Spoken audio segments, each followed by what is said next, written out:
नमस्ते, मेरे साथ प्रोफेसर संदीप पांडे। संदीप भाई, अब इस बार जो आपसे बातचीत करना है वो एक थोड़ा स्पेसिफिक इसलिए है कि हम लोग 1 महीने के लिए अमेरिका गए थे, 10 जर्नलिस्ट को साथ ले गए थे। और मुख्य रूप से जो विषय थी और जिसपे सारे जगह बातचीत हुई, कॉन्फ्रेंस भी की, आप भी जानते हैं, बहुत से सब जानने वाले आपके भी थे।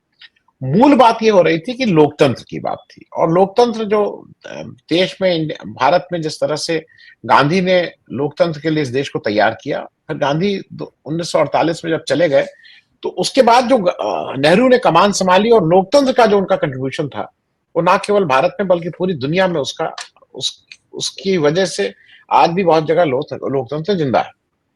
मैं आपसे जो मूल रूप से ये एक हम नई सीरीज शुरू कर रहे हैं, और उसमें यह है कि हर हफ्ते एक कोई ना कोई लोकतंत्र से ही रिलेटेड बात करें।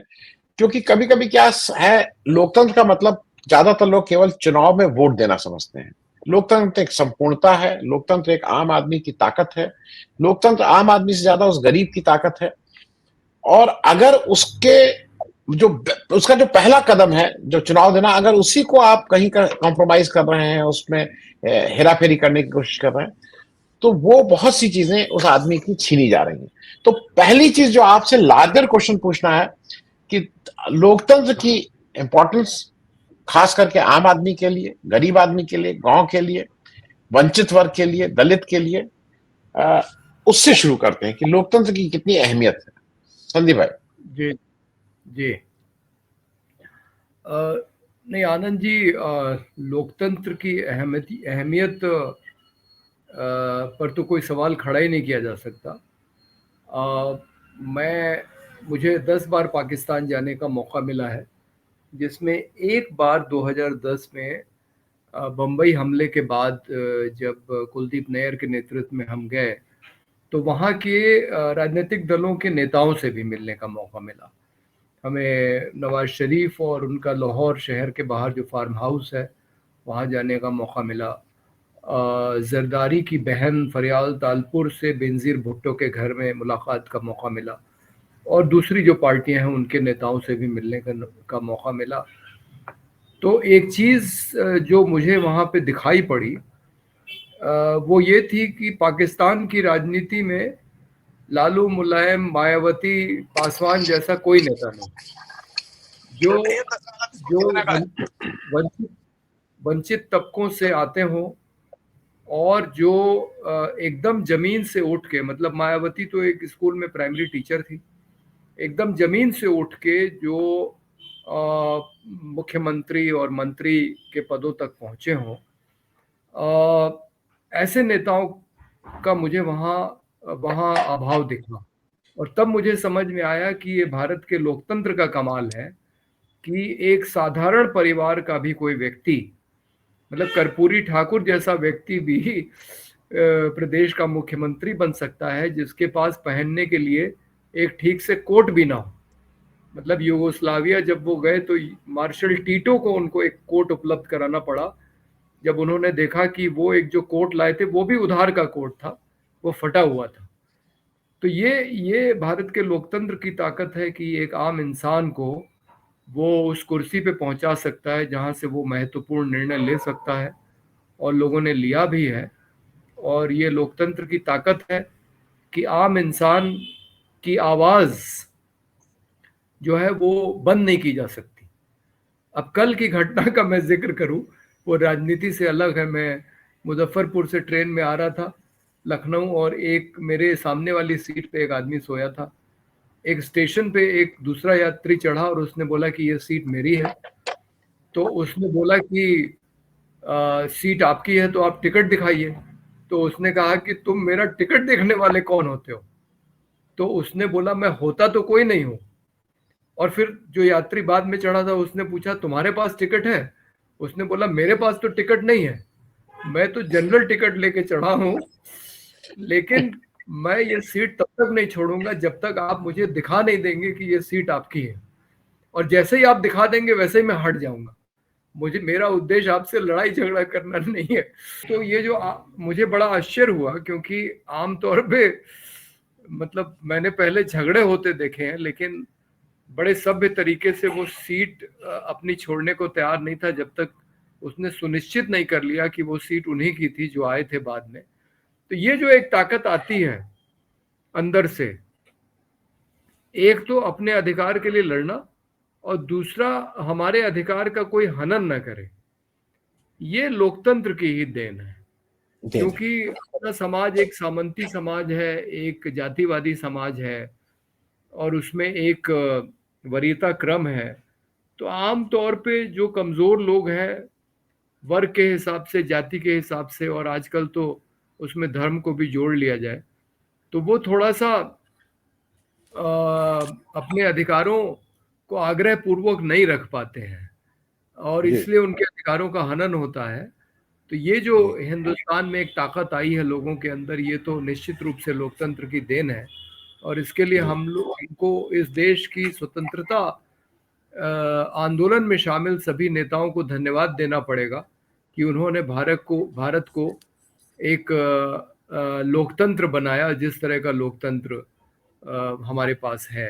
जी जी। प्रोफेसर साहब, मैं एक चीज और, क्योंकि अमेरिका आप खूब गए हैं, आप वहाँ पढ़ाई किए हैं, आपने वहाँ लेक्चर दिए हैं, मुझे एक चीज, मैं अमेरिका गया तो एक अजीब सी चीज ये थी कि वहाँ के लोगों का, और उसमें से अधिकांश वहाँ के अमेरिकन सिटीजन हैं, अच्छी नौकरी करते हैं, अगर जो सामाजिक पैमाने हैं उसके हिसाब से सफल वो हैं, लेकिन जिन लोगों से हम मिल रहे थे वो बहुत बेचैनी थी। दे वर वेरी कंसर्न अबाउट, और खास करके भारत की डेमोक्रेसी के बारे में। उनको ये था कि भारत का लोकतंत्र, मैं इस पे जरा एक, क्योंकि अमेरिका का लोकतंत्र इतना है कि वहां तो मालूम नहीं, जो भी चाहिए वो मन आप चिल्लाइए चीखिए।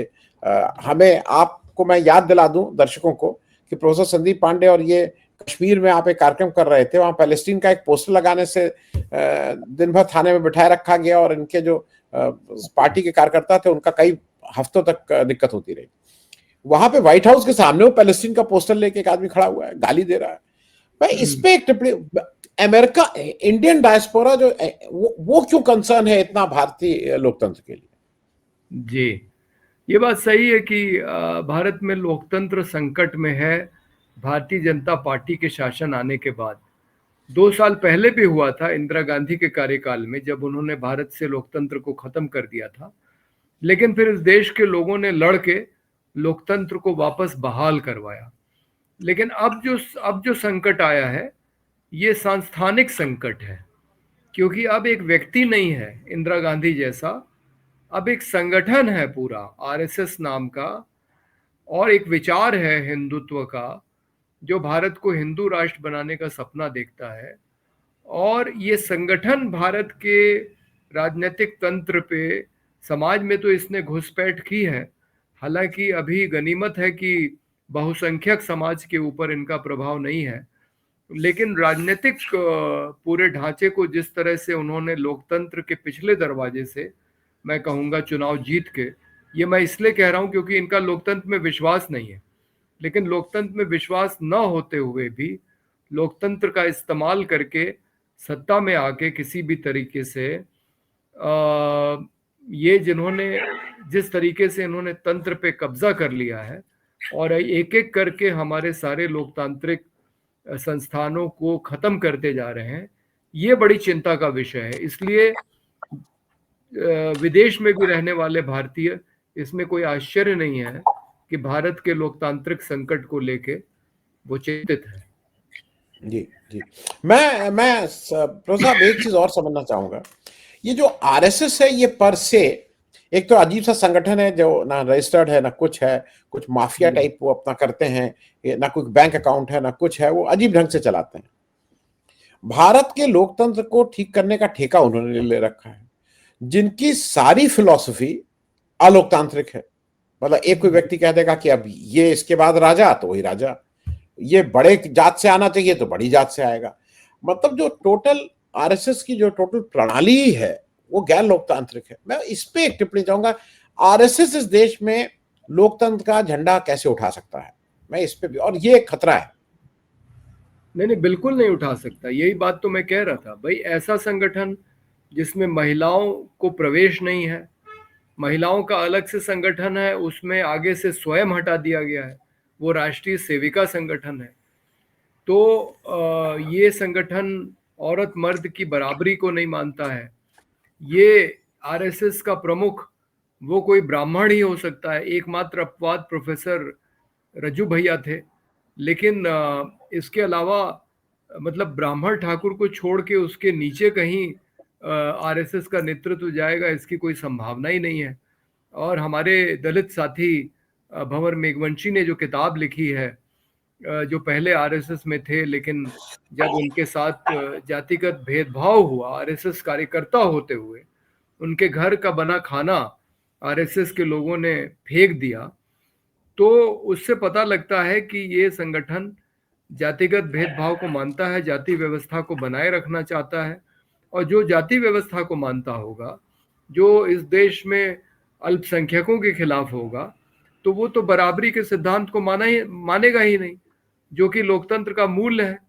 हमारे संविधान की प्रस्तावना में लिखा है कि संविधान इस देश के नागरिकों को बराबरी की गारंटी देता है, लेकिन बराबरी को न मानने वाला ये संगठन लोकतंत्र का हिमायती तो बिल्कुल नहीं हो सकता। असल में ये लोकतंत्र को खत्म करने आए हैं, ताकि लोकतंत्र को खत्म करके ये हिंदू राष्ट्र स्थापित कर लें। लेकिन इनका सपना इसलिए पूरा नहीं होगा क्योंकि अभी भी भारत में 60% लोग इनको वोट नहीं देते हैं, और ये 60% लोग ये सुनिश्चित करेंगे कि कभी भी भारत पे इनका इस तरह से कब्जा ना हो जिससे कि ये भारत में लोकतंत्र को खत्म कर पाए। अगर इन्होंने लोकतंत्र को खत्म करने की कोशिश की, तो मुझे लगता है कि जेपी आंदोलन जैसा दूसरा आंदोलन होगा लोकतंत्र को बचाने के लिए, और इस देश के लोग जेल जाएंगे, आज़ादी के आंदोलन की तरह अपनी जान देंगे और इस देश के लोकतंत्र को बचाएंगे। जी, मैं संदीप साहब एक चीज और बताऊं।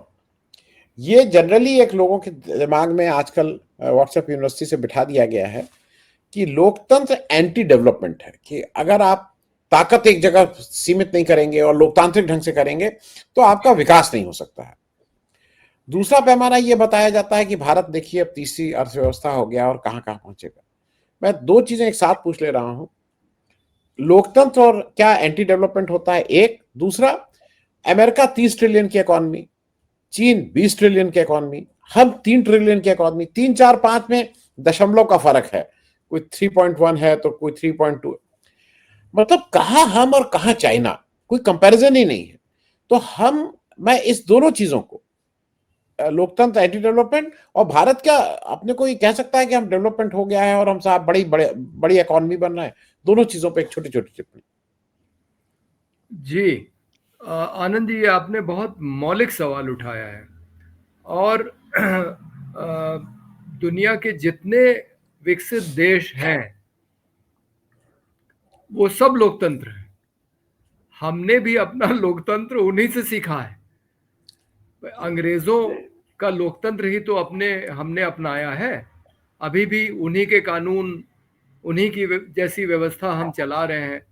तो ये जो पार्लियामेंट्री सिस्टम ऑफ डेमोक्रेसी है, ये हमने अंग्रेजों से सीखा। और आप जैसा बता रहे हैं कि अमेरिका में ट्रंप के आने के बावजूद कम से कम अभिव्यक्ति की स्वतंत्रता का अधिकार अभी भी सुरक्षित है।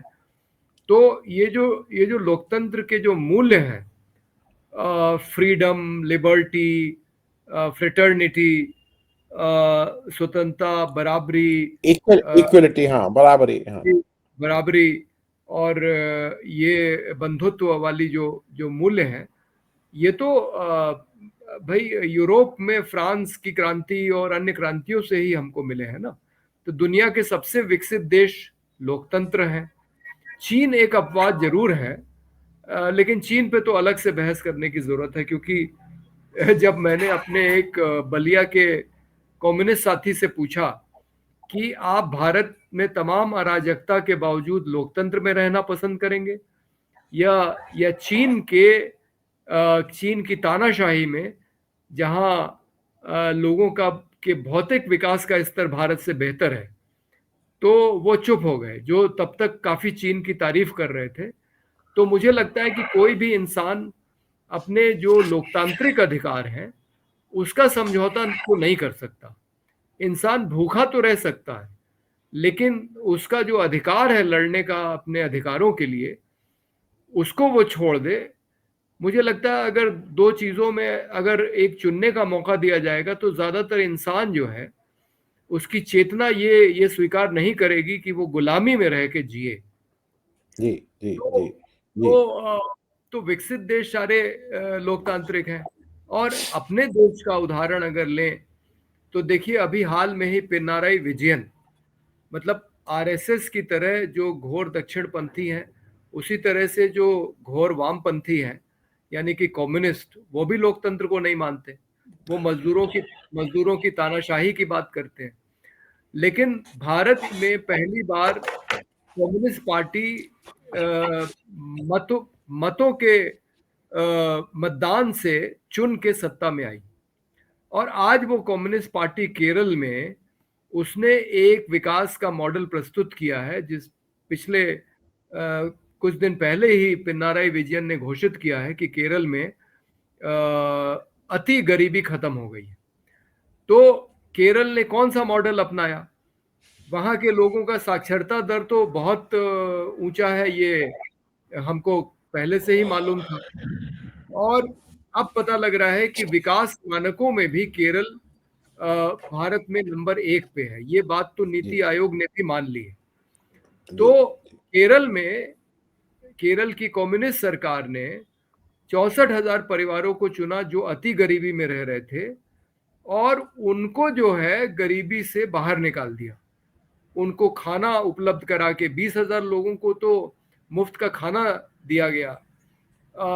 इसी तरह से जिनके पास घर नहीं थे उनको घर दिए गए, जिनके पास जमीन नहीं थी उनको जमीन दी गई, जिनके घर टूटे फूटे थे उनको घर बनाने के लिए 2 लाख रुपए तक दिए गए, और जिनके पास रोजगार नहीं था उनको रोजगार के लिए ऋण उपलब्ध कराया गया। उनको उनका कौशल विकास किया गया ताकि वो अपनी आजीविका खुद चला सके।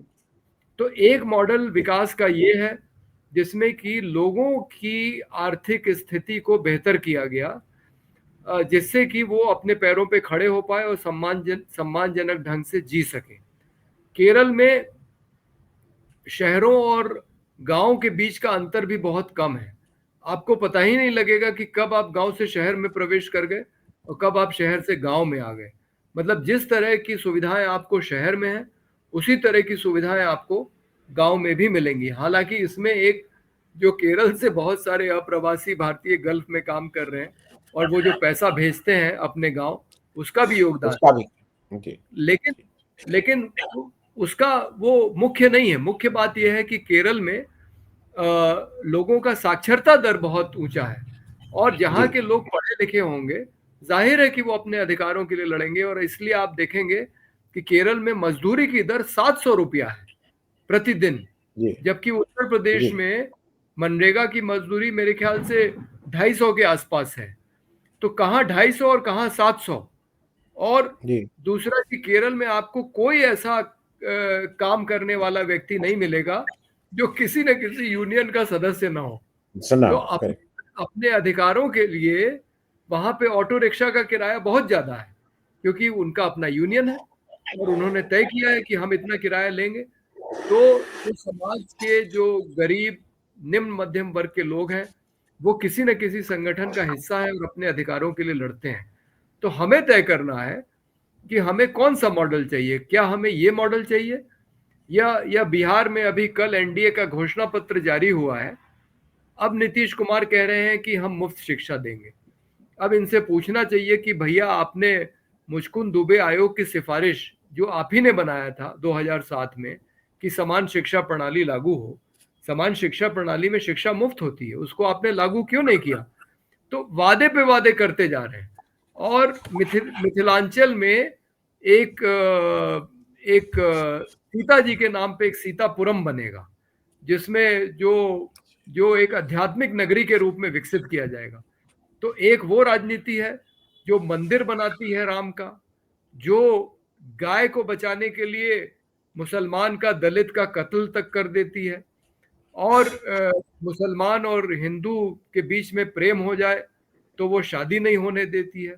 मतलब नफरत को खुली छूट है, मोहब्बत को पाबंदी है, मोहब्बत पे जी पाबंदी है, और विकास के लिए कोई सोच नहीं है। शिक्षा, स्वास्थ्य, सबका निजीकरण हुआ चला जा रहा है। तो ये तो देश के लोगों को चुनना है कि कौन सा मॉडल चुनेंगे। लेकिन जो विकास की बात आप कर रहे हैं, जिसको हम आमतौर पे विकास मानते हैं कि बढ़िया सड़कें, ऊंची ऊंची इमारतें, मेट्रो ट्रेन, असल में ये विकास नहीं है। असल में नहीं, विकास वो है जो केरल की सरकार ने करके दिखाया है कि समाज के सबसे गरीब तबके को भी, गरीब परिवारों को भी गरीबी रेखा से बाहर निकाला है। बाहर निकाला है जी। बहुत बहुत धन्यवाद प्रोफेसर संदीप। मुझे बस मैं एक चीज चलते चलते एक छोटी टिप्पणी आपसे ले लूं। जी भारत जो दुनिया का सबसे बड़ा लोकतंत्र है, उसमें जो एलिजिबल वोटर्स हैं, जो वोटर बनने की जिनकी पात्रता है, मत जी मत मत वो मतदाता बनने की जो पात्रता है, उसका 99% अभी बिहार के एसआईआर से पहले 99% लोग वोटर हैं। और यही दर जब अमेरिका में जाते हैं तो अमेरिका में जो वोटर बनने की पात्रता है, उसमें से केवल 75 से 80% लोग ही वोटर हैं। इसका मुख्य कारण यह है कि हमारे यहाँ सरकार का ये काम है कि आपको वोटर बनाए। ये हमारा संविधान कहता है कि आपको वोटर बनाने का काम सरकार का है, जिसके लिए एक इलेक्शन कमीशन है। अमेरिका में इंडिविजुअल अप्लाई करता है, फिर उसकी स्क्रूटनी होती है, फिर को होता है, और अगर इंडिविजुअल ने अप्लाई नहीं किया तो वोटर नहीं बनेगा। मैं इस पे एक छोटी टिप्पणी ले लूं, क्योंकि हाल के दिनों में सरकार अब इलेक्शन कमीशन को नागरिकता का भी दायित्व सौंप दी है, और बहुत से नाम कट रहे हैं। बिहार जहां पे 97% लोग पात्र थे, वहां 80%, वहां 90% से नीचे लोग अब वोटर रह गए हैं। 10% लोग वोटर उससे बाहर हो गए। मैं एक छोटी टिप्पणी इस पे। नहीं, ये जो सरकार कर रही है ये बहुत गलत है, क्योंकि देखिए अपने देश में और खास करके बिहार जैसे राज्य में जहाँ साक्षरता की दर काफ़ी कम है, और खास करके गरीब लोग, बिहार में बाढ़ बहुत आती है, आपको मालूम है। और मैं अभी बिहार गया था, उत्तर प्रदेश की तुलना में अभी वहाँ गरीबी ज़्यादा है। लोग झोपड़ियों के अंदर, शहर में तो आप देखेंगे कि किस तरह से सड़कों के किनारे, फ्लाईओवर के नीचे छोटी छोटी झुग्गियों में लोग रह रहे हैं, वहीं गंदा पानी बह रहा है। तो ऐसे लोगों से आप कैसे उम्मीद करेंगे कि वो अपना, अगर जन्म जन्म तिथि प्रमाण पत्र उनके पास होगा भी, तो उसको सुरक्षित रखेंगे? मतलब मेरी अपनी पीएचडी की डिग्री जो है, इंदिरा नगर लखनऊ के पक्के घर में वो दीमक खा गई। तो आपका जो सर्टिफिकेट है उसको वो संभाल के रख पाएंगे, इसकी क्या गारंटी है? तो ये तो देश के लोगों को सजा देने जैसी बात है कि आप उनकी उनसे नागरिकता का प्रमाण देने की के लिए कह रहे हैं, और व्यवस्था वही होनी चाहिए जो पहले थी, जिसमें कि सरकारी कर्मचारी लोगों के घर आता था और लोगों को मतदाता सूची में शामिल करता था। अब ये जो नई व्यवस्था आई है जिसमें कि लोगों से कहा जा रहा है कि अपनी नागरिकता सिद्ध करें, ये बिल्कुल गलत है। ये पूरा जो घुसपैठिए वाला सवाल है, ये मेरे पिछले वाले तर्क से जोड़ते हुए, ये कोई मुद्दा हो ही नहीं सकता। भाई जो घुसपैठिया है उसको आप चिन्हित कीजिए, और अगर वो व्यक्ति किसी गलत इरादे से आपके देश में आया है तो आप जरूर उसको बाहर कीजिए। लेकिन अगर वो आसपास के किसी मुल्क, खासकर बांग्लादेश से इस देश में रोजगार के लिए आया है, तो अमेरिका में बहुत सारे लोग ऐसे हैं जिनको रोजगार का अधिकार है, वोट देने का अधिकार नहीं है, जो पूरे नागरिक नहीं बने हैं, जो जिसको वो H1B वीसा कहते हैं, ग्रीन कार्ड। तो ग्रीन कार्ड में आपको वोट देने का अधिकार नहीं होता, आप सिर्फ वहां रह के काम कर सकते हैं। तो ऐसी एक व्यवस्था होनी चाहिए, क्योंकि मेरा मानना है कि धरती पे जो भी इंसान पैदा हुआ है वो अवैध नहीं है। वो अगर पैदा हुआ है तो इस प्रकृति में उसके लिए जीने की व्यवस्था है। और हमने नासमझी में जो ये सीमाएं बना ली हैं देशों की, और फिर हम लोगों को पासपोर्ट देते हैं, वीज़ा देते हैं, ये तो मूर्खता का एक विक्रम है। और हमें हमारी कानून व्यवस्था को कोई तोड़ रहा है तो बात दूसरी है, उसके लिए एक व्यवस्था है। लेकिन जो भी नागरिक भारत की भूमि पे रह रहा है, उसको भारत में काम करने का तो अधिकार होना ही चाहिए। और अगर वो यहाँ लंबे समय तक रह रहा है तो उसको इस देश की नागरिकता बिल्कुल मिलनी चाहिए, जैसी दुनिया में कहीं और मिलती है। ये कोई बड़ा मुद्दा होना ही नहीं चाहिए। जी जी जी, बहुत बहुत धन्यवाद प्रोफेसर संदीप। और मुझे लगता है कि लोकतंत्र ही एक कुंजी, एक अस्त्र, एक ही सब चीजों की वो मूल है। और जी उम्मीद है, मुझे अभी भी बहुत विश्वास है भारत के आम आदमी, भारत के उस गांव में रहने वाले आदमी का, जो बिहार में शायद, जो हमारा थोड़ा एक एक रिवर्स हो रहा है या कहीं उसको फिर वापस पटरी पे लाने का काम करेगा। Thank you so much. जी, नमस्कार, नमस्कार।